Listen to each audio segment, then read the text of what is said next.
Hi everyone! Today I want to talk about some books that you can read to get you ready for law school. So if you like to read or if you're just anxious to get started with your law school journey the summer before classes start, I wanted to talk about some books that I read that were helpful to me in just getting mentally prepared and getting ready to get school started. One thing I want to mention is there is not any certain book you have to read.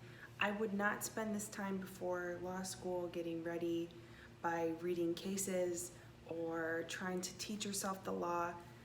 I really don't think that that's the best use of your time. I think that you are going to find that teachers all teach case law very differently, and you will just get a better understanding of that once you start school. So I don't think that that is the best way for you to get ready. If you really are interested in the law school experience and how to prepare for that, I do recommend a book called Law School Confidential. This book was really helpful, I found, in just trying to understand what to expect, how I can get ready mentally, just kind of getting myself in order for school to start. It also talks about some of the processes for different things throughout the law school career, throughout your whole time in law school. So law review, internships, how to prepare your resume, things like that. So it did give me a nice, well-rounded summary of different things that I could do to feel more prepared.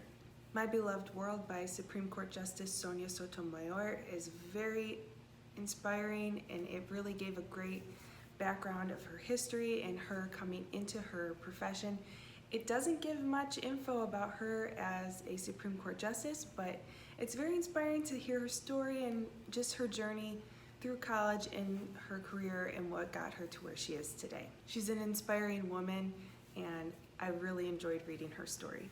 Another book I would recommend is Gideon's Trumpet.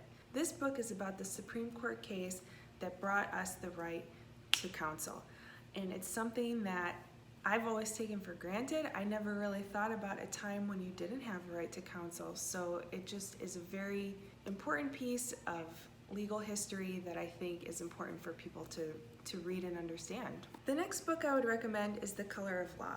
This book talks about how certain issues like redlining and blockbusting legalize racial segregation in cities all across America. I think this is very important for all lawyers to read because it's so essential to know how different laws have impacted different communities throughout history and how those pieces of legislation still have impacts today. It's very critical, and I think that it's important that everybody is aware of them. And last, but certainly not least, I think every law student should read The New Jim Crow. This book sheds a light on mass incarceration and the ways in which racism is still rampant in our criminal justice system, and how the law targets people of color, specifically Black men. Understanding the ways that the law has been used to discriminate against communities of color is essential to understanding how we can best advocate for our clients and change legal policy moving forward. My last recommendation, if you do enjoy reading, is to just read whatever it is that makes you happy. Once the semester starts, you're going to be bogged down with schoolwork, and you won't have the time to crack open that fiction novel like you do now. As much as you want to prepare, take this time to take care of yourself and do the things that you enjoy. There will be plenty of time to do legal reading for the next 3 years once you start school. I'd love to hear what other suggestions you have. Make sure to leave a comment down below of any legal book that you found helpful before you started law school. Thanks.